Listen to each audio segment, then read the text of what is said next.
The wind howls along a lonely stretch of railroad. Snowdrifts line the track, the product of snowstorms that have been hammering the area known as the Midwest Snowbelt for weeks on end.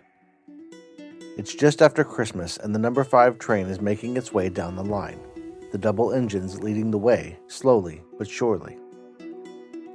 The train, with its nearly 160 passengers, was due in Cleveland nearly 2 hours ago, but the weather hasn't let up and the blizzard is making travel nearly impossible.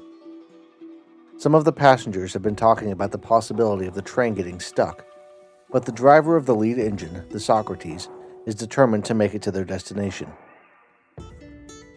As they approach the small burg of Ashtabula, Ohio, a lone bridge stands between them and the station.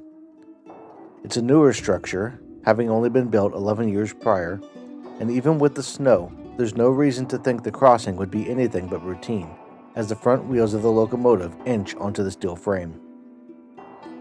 Within minutes, a loud crash and the frantic blowing of a train whistle is heard throughout the surrounding hills. No one knows it yet, but this night will be etched in history and remembered for centuries for what just happened. Welcome to Season 2 of The Long Way Home. I'm your host, Josh Bearheart Hawk. In this episode, we're digging into a terrible tragedy that happened nearly a century and a half ago in the small town of Ashtabula, Ohio. I covered the story first on YouTube as part of my Legends and Tales series, and now I want to go beyond what happened and talk about a few of the people involved. So buckle your seatbelt and lean back as we take a drive down dusty back roads and open freeways. The destination isn't really important, it's all about the journey, and the journey is so much better when you take the long way home.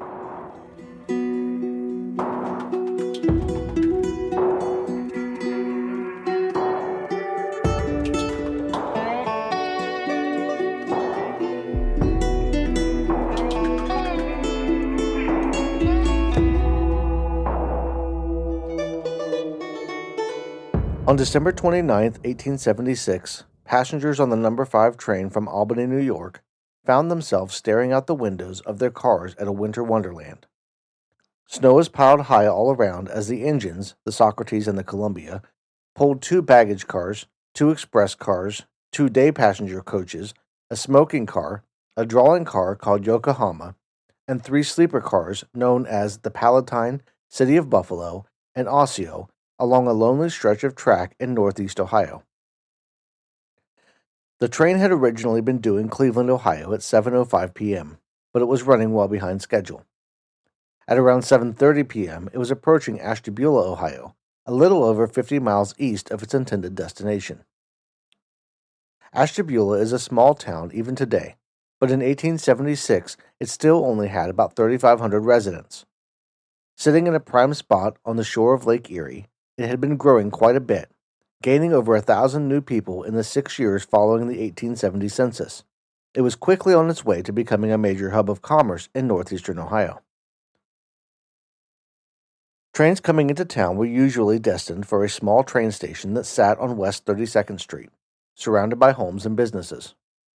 Approaching from the west, they would be coming through open farmland and fields, but coming from the east, like the number 5 train, they would be treated to the beautiful view of a small river gorge just before sliding into town. The bridge that crossed the gorge was fairly new, having been replaced in 1865 by the rail company. The president of the company at the time, a Mr. Amasa Stone, would take the design of the replacement bridge on his own shoulders, hoping to cap off his career with something that would outlive him by decades. Based on the Howe Trust bridge design, this would be a structure highlighted with cross beams and angled rods, stretching along its length. There were 2 concrete abutments, one on each side, and the bridge would cover the length of 150 feet that separated them.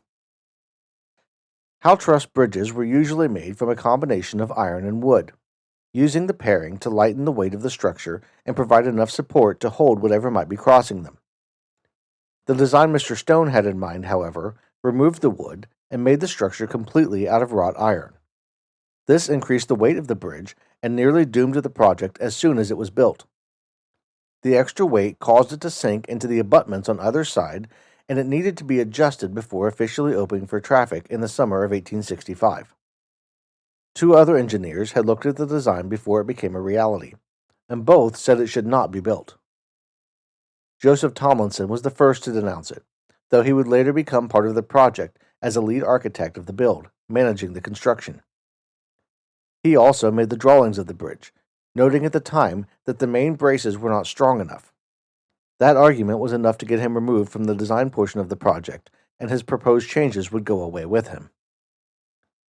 Charles Collins was the lead engineer of the railroad company, and found himself so overwhelmed with other projects at the time that he was unable to do more than look at the plans. While he had concerns with the design, he was removed from the project due to his workload and didn't feel the need to say anything at the time. He would later testify the design appeared to be an experiment more than anything.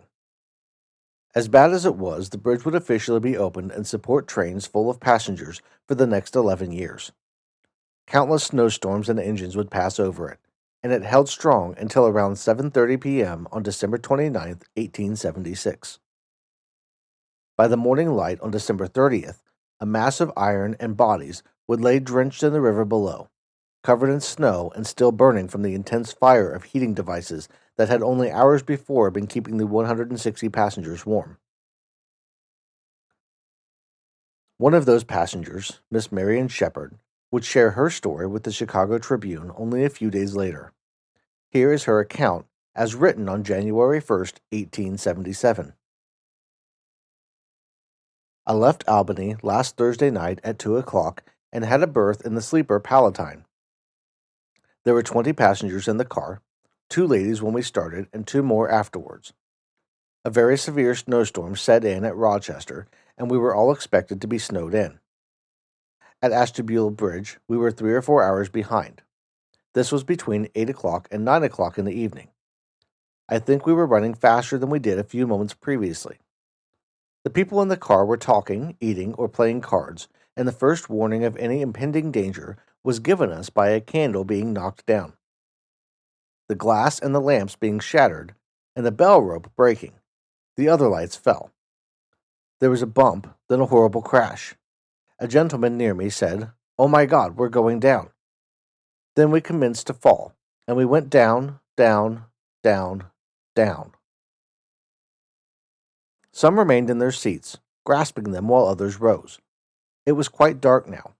I stood up in the center of the aisle, holding onto the seat and thinking I would be less liable to be injured by the breaking glass and the splinters from all sides of the car. As we went down, everything was silent as the grave, but when we had struck, a terrible shriek arose from the wreck. There was another crash at the same time, but not so loud as the first. When we went down, splinters, glass, etc., were whirling around in the car. The berths were slipping down, and there was a general confusion. Something fell on me, but it was nothing very heavy. It was dark, and I could not see. Some gentleman also fell over me, but recovered himself a moment afterwards. I could not tell who it was, as it was dark. Some men said the car would be on fire in a minute, and we must hurry out. Another said the water is coming in, and we will be drowned. On my way out, a perfectly uninjured man grabbed me as I groped my way along on hands and knees and said, "Oh, help me. Please don't leave me. Save me." And ever so many things as that. But I couldn't see his face. A woman wanted me to help her husband, who was jammed in between the floor and a berth. I tried to get him out, but could not. Some men called out and said they would come and help him. Then I went to the door, walking over to the furnace in my course. There was no fire caught in our car. How to get out alive I could not imagine. The cars around me were either ablaze or covered in such masses of rubbish as to almost completely hem me in. But I saw a man climbing up the rubbish, and I followed him. I got onto the side of the car, which had turned over, and crawled along it. It seemed to be filled with people jammed together, screaming and crying for help. There was another man behind me, and both tried to help me along, but it was too slippery, and I found I could do no better than crawling along by myself. When we got to the end of the car, these men, Mr. Tyler of St. Louis and Mr. White of Chicago, helped me down. When I got down, I found myself in the water, snow and ice up to my knees. Mr. Tyler was bleeding about the head, face, and hands, with a dreadful gash over his eye. Mr. White was unhurt and told me it was his 8th railroad accident. Under the corner there was a man whose head lay lower than the rest of his body, and his limbs were all crushed by the car. He asked us to help him, and we did so as best we could, until others came and carried him away, suffering intensely. I do not know who he was. All this time the Ashtabula fire bells and the bell of the engine that had passed over were ringing furiously. The blinding snow fell around us, illuminated by the light of the fire which had attacked the wreck. The banks looked as high as those near Niagara at first. The bridge had broken off short at each end, leaving nothing but the abutments. By this time there were plenty of men around to help us, but there was a perfect panic, very few having any presence of mind at all. Many who could have saved themselves as well as not had to be dragged out of the cars, or they would have burned to death.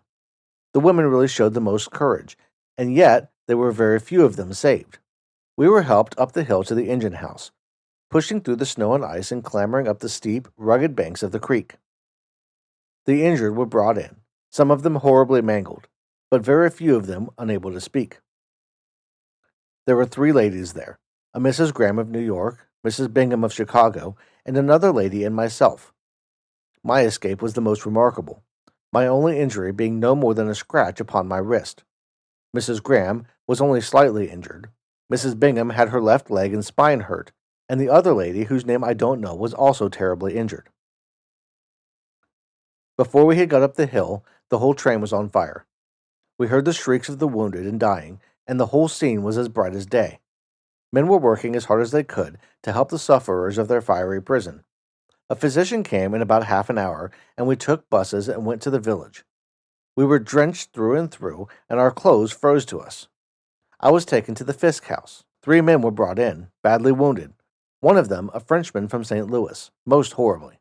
Nobody around there could speak French, and we could not learn his name. He moaned most piteously all the while. Our car, the Palatine, was better preserved after the fall than any of the rest. The others were a mass of splinters, iron, pieces of glass, etc., and fragments and sections of the bridge were all mixed in with the cars. There was no assistance whatever from the fire department, but I was told that there were tanks of water there at the engine house which could have been used by the fire engine, and we wondered why they were not used. I only saw one of the company's officers there, but he was doing everything he could to assist the wounded. Our car was the 3rd from the last, and from the easy way it fell, I judged it was fairly on the bridge when it fell with it. The last car fell down endwise, the rear end resting on the abutment. I think the second car was the one I climbed over, and I think everybody on it must have perished. I left Ashtabula Saturday afternoon about 2 o'clock and arrived here this afternoon. I lost all my portable luggage, but my trunks probably left Albany by an earlier train, and I hope to find them awaiting me at Milwaukee. Everybody in our car escaped, although more or less injured, almost everyone getting out through the windows. As I said before, I concluded to try the door and succeeded in making my escape by it. End quote.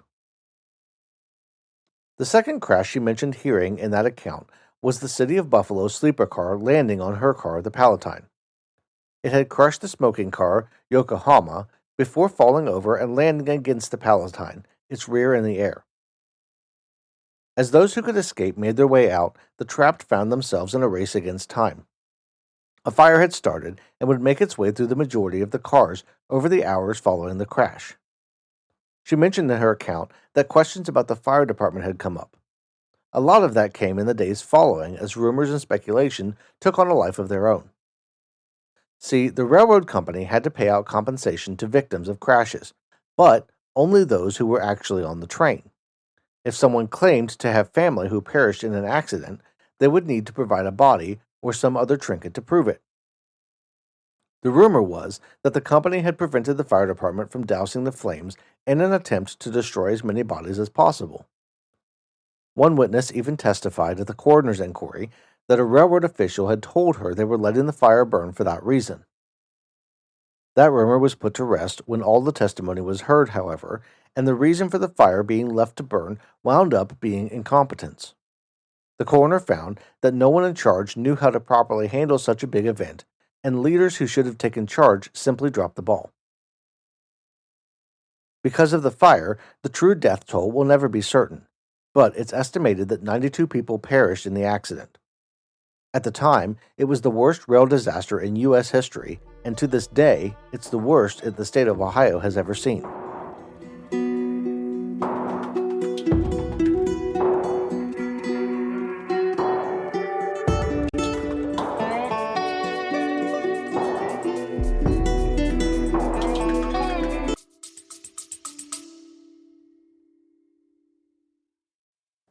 Are you enjoying The Long Way Home? If you like these true tales of love and loss, you're going to enjoy my books. For those who don't know, I'm also an author of fictional works covering horror and mystery. My debut novel, The Journal, released in 2023, and follows the story of a man named Josh who works to uncover the mystery of what happened to a private detective named Heath in the 1960s. As the story unfolds, Josh finds himself in a mystery of his own as he realizes he hasn't had contact with anyone in days, except some strange entity that seems to be trying to send him a message. I won't spoil the ending, but you'll find there's much more to the story than meets the eye. Legends and Tales, creepy and fun stories to tell around the campfire, is a compilation of short horror stories, both true and fictional, all written by me and released in the fall of 2023. It's perfect for those nights around the campfire and includes tales like An Unwelcome Guest, where a detective meets a demon who wants to take him for a ride. It also has several stories ripped straight from Ohio legends, like One More Ride, a new twist on the tale of the headless motorcyclist out of Elmore, Ohio. GPS Signal Lost came out in early 2024, and it follows the tale of Charlie Wood. Charlie was mostly an average guy with a soon-to-be ex, wife, and kids who barely noticed how often he wasn't home. Spending his time trucking across the United States, he longed for a different life. A bathroom break in New Mexico would jumpstart that new life when he emerged from taking a dump to find the world void of life. Or at least it seemed to be. Before long, he found himself in the company of a mannequin named Lisa, a stuffed dinosaur named Kyle, and a creepy statue of Bigfoot called Stephen. It was all weird enough to start, but when his new friends start taking on a life of their own, it gets even weirder. All three of my books can be found on Amazon or my website, joshbearhartlegendsandtales.com, and they're just waiting for you to get lost in their unique worlds. But that's enough about me. Let's get back to the dirt road we were traveling down.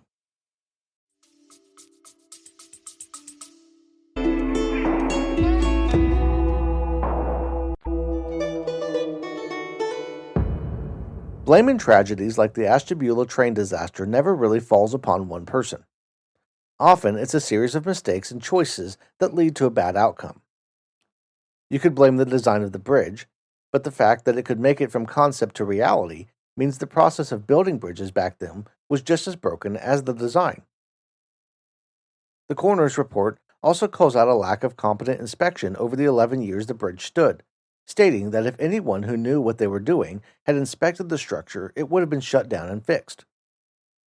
That aside, the fire was the result of the railroad company not making changes to their cars mandated in an 1869 law that required rail cars in Ohio to have self-extinguishing heaters. Then the fire not being put out in a timely manner made things worse.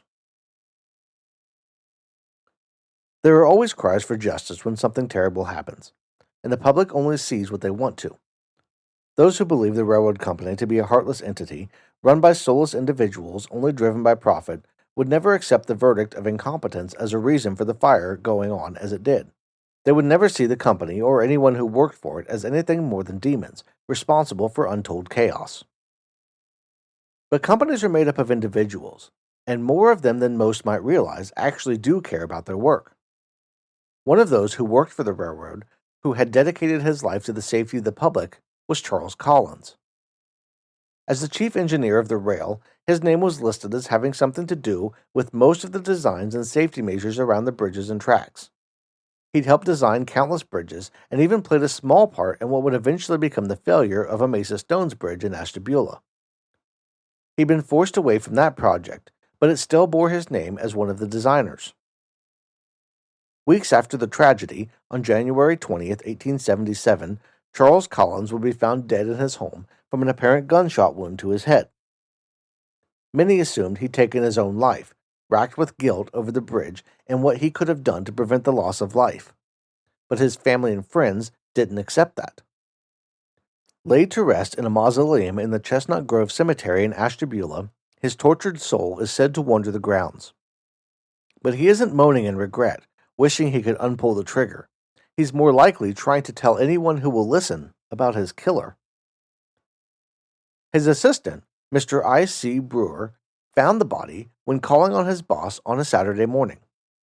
It was obvious Charles had been there for a few days, most likely since the night of January 17th, following his testimony about the bridge disaster to the Ohio Legislative Committee. He was holding a Colt revolver in his left hand, and it appeared he'd shot himself in the mouth.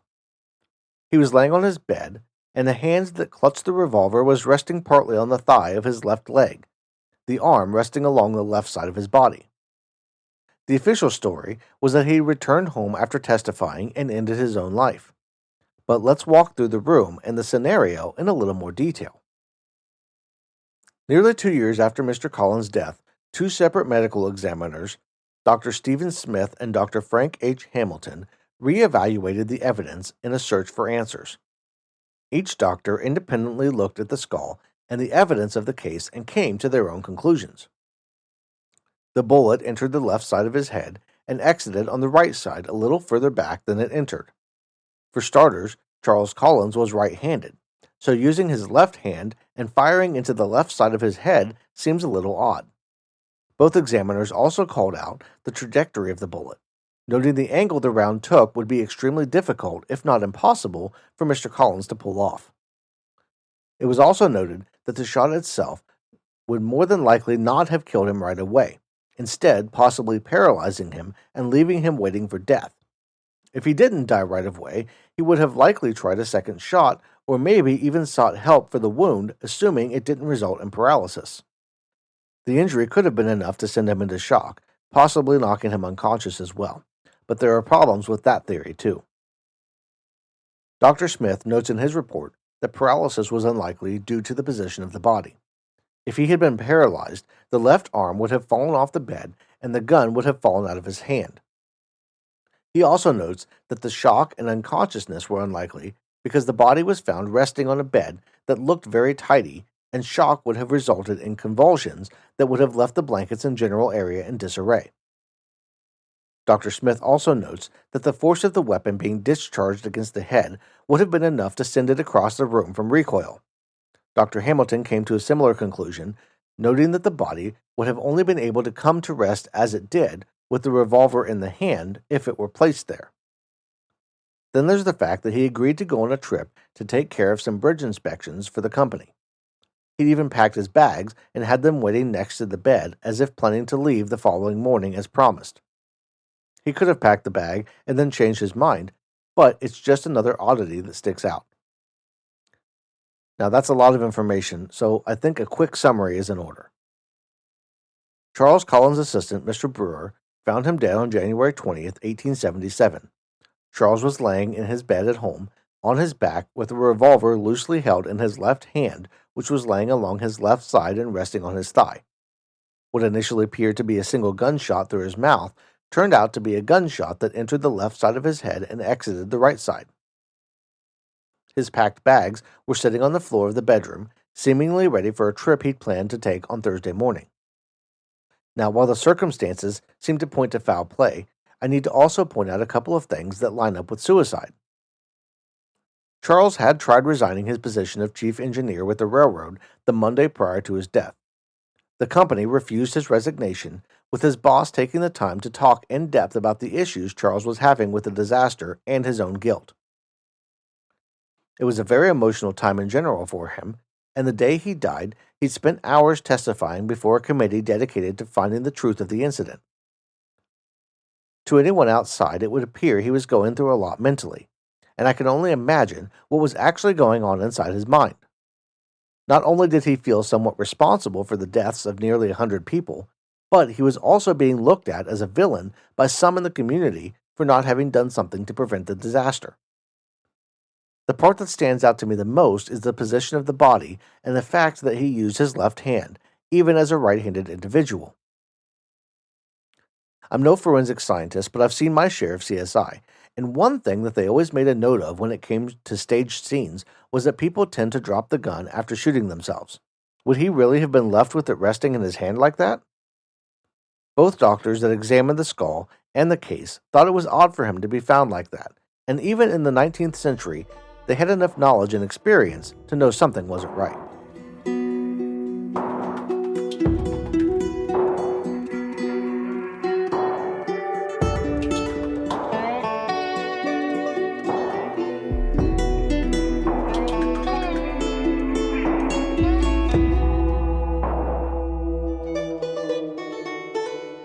We'll never know with complete certainty if Charles Collins' life ended at his own hand or at the hands of another. There were never any suspects vetted or even proposed, so even if we could prove foul play, there would be no one to investigate. Charles Collins would be the final official victim of the tragic disaster, and out of the rubble would rise changes to how the railroad safety was approached and a new hospital that sits in Ashtabula today near the site of the crash. You can even see the new bridge, a mound of earth piled on a double concrete arch that the river flows through, from the windows of the facility.